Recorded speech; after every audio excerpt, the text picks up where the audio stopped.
Hi friends, welcome back.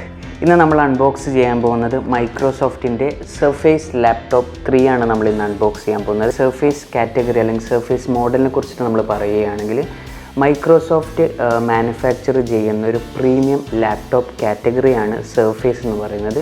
Surface pro വെച്ചിട്ടാണ് Microsoft start ചെയ്തത്. പിന്നെ അതിനുശേഷം സർഫേസ് ബുക്ക്, സർഫേസ് ലാപ്ടോപ്പ്, ഇപ്പോൾ സർഫേസ് ലാപ്ടോപ്പ് ഗോ റിലീസായിട്ടുണ്ട്. നമുക്ക് കിട്ടിയിരിക്കുന്ന വേരിയൻ്റ് എന്ന് പറയുന്നത് മാറ്റ് ബ്ലാക്ക് കളറാണ് നമുക്ക് കിട്ടിയിരിക്കുന്നത്. അപ്പോൾ ഇതിൻ്റെ കോൺഫിഗറേഷനെ കുറിച്ചിട്ട് പറയുകയാണെങ്കിൽ i7 16GB റാം, അതുപോലെ തന്നെ 256GB SSD ആണ് നമ്മുടെ കോൺഫിഗറേഷൻ. അപ്പോൾ നമുക്കിതൊന്ന് അൺബോക്സ് ചെയ്യാം.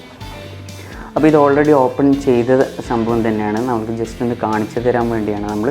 അപ്പോൾ ഇതാണ് നമ്മുടെ മേലെ തന്നെ നമ്മുടെ ലാപ്ടോപ്പാണ്. വളരെ നല്ല ഫിനിഷിങ്ങിലാണ് കൊടുത്തിട്ടുള്ളത്. നിങ്ങൾക്ക് ലോഗോയിലും കാണാൻ പറ്റും. അതുപോലെ തന്നെ ബാക്ക് സൈഡ് വളരെ നല്ല ഫിനിഷിംഗ് ആണ് കൊടുത്തിട്ടുള്ളത്.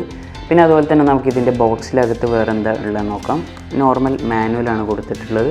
ഇതാണ് മൈക്രോസോഫ്റ്റിൻ്റെ അവരുടേതായിട്ടുള്ള ഒരു ചാർജിങ് ബ്രിക്കാണ്. മാഗ്നറ്റിലി അറ്റാച്ച് ചെയ്യുന്ന തരത്തിലുള്ള ഒരു പിന്നാണ് കൊടുത്തിട്ടുള്ളത്. ബ്രിക്കിൻ്റെ വേറൊരു പ്രത്യേകത എന്ന് പറയുന്നത് നമുക്കിവിടെ ഒരു USB കണക്ടിവിറ്റി ഉണ്ട്. നമുക്കിത് ഡാറ്റ ട്രാൻസ്ഫറിനല്ല, വെറും നമുക്ക് മൊബൈലിലെല്ലാം ചാർജ് ചെയ്യാൻ വേണ്ടിയിട്ട് നമുക്ക് ഈ ഔട്ട് യൂസ് ചെയ്യാൻ പറ്റുന്നതാണ്. അപ്പോൾ ഈ ലാപ്ടോപ്പിനെ കുറിച്ച് പറയുകയാണെങ്കിൽ ലെഫ്റ്റ് സൈഡിൽ കാണുന്നത് ഒരു ടൈപ്പ് A USB കണക്ടിവിറ്റി, അതുപോലെ തന്നെ ടൈപ്പ് C കണക്ടിവിറ്റി. തണ്ടർബോൾട്ട് അല്ല, നോർമൽ ടൈപ്പ് C കണക്ടിവിറ്റിയാണ്. അതുപോലെ തന്നെ ഒരു ഹെഡ്ഫോൺ ജാക്കാണ് കൊടുത്തിട്ടുള്ളത്. പിന്നെ നമ്മൾ റൈറ്റ് സൈഡിൽ നോക്കുകയാണെങ്കിൽ ഒരു നമ്മുടെ ചാർജർ കണക്ട് ചെയ്യാനുള്ള മൈക്രോസോഫ്റ്റിൻ്റേതായിട്ടുള്ള സർഫേസ് കണക്റ്റ് ചാർജറാണ്. മാഗ്നറ്റിക് ഇനേബിൾഡ് ആയിട്ടുള്ള ചാർജറാണ്. പിന്നെ താഴെ നോക്കിക്കഴിഞ്ഞാൽ നമുക്കിവിടെ വെന്റിലേഷൻ കാണാൻ കഴിയും. പിന്നെ നമുക്കിവിടെ ഒരു ലോഗോവും കാണാൻ പറ്റുന്നതാണ്. മൈക്രോസോഫ്റ്റിൻ്റെ ഒരു ലോഗോ നമുക്ക് കാണാൻ പറ്റും. പിന്നെ നല്ല ഫിനിഷിംഗ് ആണ്, മാറ്റ് ബ്ലാക്ക് ഫിനിഷാണ് കൊടുത്തിട്ടുള്ളത്. തിക്നെസ് ഏകദേശം ഒരു 14 മില്ലിമീറ്റർ, അതായത് 1.4 സെൻറ്റിമീറ്ററാണ് ഇതിൻ്റെ തിക്നെസ് വരുന്നത്. അതുപോലെ തന്നെ ഇത് 13.5 ഇഞ്ച് ഡിസ്പ്ലേ ആണ്. അപ്പോൾ നമുക്കിതൊന്ന് ഓപ്പൺ ചെയ്യാം. കിടിലൻ കീബോർഡാണ്. നമുക്ക് ഈസി ആയിട്ട് ടൈപ്പ് ചെയ്യാനുള്ള ഒരു ഡിസൈനിൽ കൊടുത്തിരിക്കുന്ന കീബോർഡും അതുപോലെ തന്നെ ലാർജ് ട്രാക്ക് പാഡാണ്.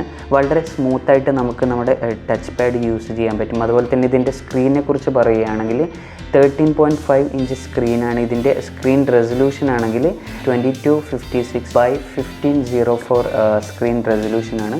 പിന്നെ ഇതിൻ്റെ ആസ്പെക്ട് റേഷ്യോ ആണെങ്കിൽ 3:2 ആസ്പെക്ട് റേഷ്യോ ആണ്. അതുകൊണ്ട് തന്നെ നമ്മൾ ബ്രൗസ് ചെയ്യുന്ന സമയത്ത് അല്ലെങ്കിൽ നമ്മൾ എന്തെങ്കിലും പ്രോഗ്രാമിംഗ് അല്ലെങ്കിൽ മറ്റുള്ള കാര്യങ്ങൾ ചെയ്യുമ്പോൾ നമുക്ക് അത്യാവശ്യം നല്ലൊരു സ്പേസാണ്. നമ്മൾ സാധാരണയായിട്ട് കാണുന്ന ലാൻഡ്സ്കേപ്പ് സ്ക്രീനിൽ നിന്ന് വ്യത്യസ്തമായിട്ട് 3:2 ആസ്പെക്ട് റേഷ്യോയുടെ പ്രത്യേകത അതാണ്.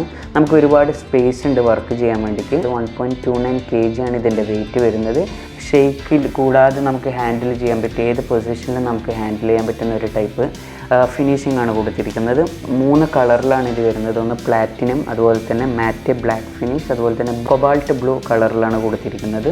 പിന്നെ ഇതിൻ്റെ കോൺഫിഗറേഷൻ സ്റ്റാർട്ട് ചെയ്യുന്നത് i5 8GB, അതുപോലെ തന്നെ 128GB SSDയിലാണ് ഇതിൻ്റെ കോൺഫിഗറേഷൻ സ്റ്റാർട്ട് ചെയ്യുന്നത്. അതിൻ്റെ പ്രൈസ് ഏകദേശം ഒരു 3400 ദിറംസ് ആവറേജിലാണ് നിങ്ങൾക്ക് ഓൺലൈനിൽ വാങ്ങാൻ പറ്റുന്നത്. അതുപോലെ തന്നെ ഈ വേരിയൻറ്റിൻ്റെ പ്രൈസ്, ഇത് ഹൈ എൻഡ് വേരിയൻ്റാണ്, i7 16GB 256GB. ഇതിൻ്റെ പ്രൈസ് വരുന്നത് 5300 ദിറംസ് ആണ് ആവറേജ് ഓൺലൈൻ പ്രൈസ് വരുന്നത്. പിന്നെ ഇതിൻ്റെ സ്ക്രീൻ ക്വാളിറ്റി നോക്കുകയാണെങ്കിൽ ടച്ച് സ്ക്രീനാണ്, സൂപ്പർ സ്ക്രീൻ റെസൊല്യൂഷനാണ്. പിന്നെ അതുപോലെ തന്നെ ഇതിൻ്റെ ബാറ്ററി ലൈഫ് ആണെങ്കിൽ കമ്പനി പറയുന്നത് 11.5 hours ഇതിൻ്റെ ബാറ്ററി ലൈഫ് പറയുന്നത്. പക്ഷേ നോർമൽ യൂസേജിൽ ഒരു 6 to 7 hours നമുക്ക് ഈസി ആയിട്ട്, അതായത് ഒരു ദിവസം നമുക്ക് ഈസി ആയിട്ട് നമുക്ക് ചാർജർ കൂടാതെ നമുക്ക് യൂസ് ചെയ്യാൻ പറ്റുന്നതാണ്.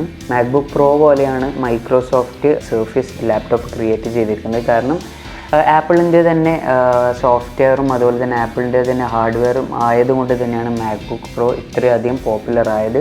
അതുപോലെ തന്നെ ആ ഒരു ലക്ഷ്യം വെച്ചുകൊണ്ട് തന്നെയാണ് മൈക്രോസോഫ്റ്റ് ഒരു പ്രീമിയം ഹാർഡ്വെയർ അതിൻ്റെ കൂടെ അവരുടെ തന്നെ ഓപ്പറേറ്റിംഗ് സിസ്റ്റമായ വിൻഡോസും കൂടി കൊടുത്ത് ആ ഒരു മാർക്കറ്റിംഗ് ടെക്നിക്കിലാണ് അവർ ഈ പ്രോഡക്റ്റ് ലോഞ്ച് ചെയ്ത് സ്റ്റാർട്ട് ചെയ്തത്. വളരെയധികം ഹിറ്റായിട്ടുണ്ട്, വളരെ കംഫർട്ടബിളാണ്. പിന്നെ അത് നല്ല ഡിസൈനാണ്. നമുക്ക് ക്യാരി ചെയ്യുമ്പോൾ നമുക്ക് തന്നെ ഒരു അതിൻ്റെ ഒരു പവർ നമുക്ക് തന്നെ ഫീൽ ചെയ്യും. നമ്മളൊരു മാക്ബുക്ക് പ്രോ ക്യാരി ചെയ്യുമ്പോൾ എന്ത് ഫീൽ ചെയ്യുന്നു അതേ ഒരു എക്സ്പീരിയൻസ് തന്നെയാണ് നമ്മൾ കിട്ടുന്നത്. കാരണം ഇതിൻ്റെ മെറ്റീരിയലും വളരെ പ്രീമിയം ആയിട്ടുള്ള മെറ്റീരിയലാണ്.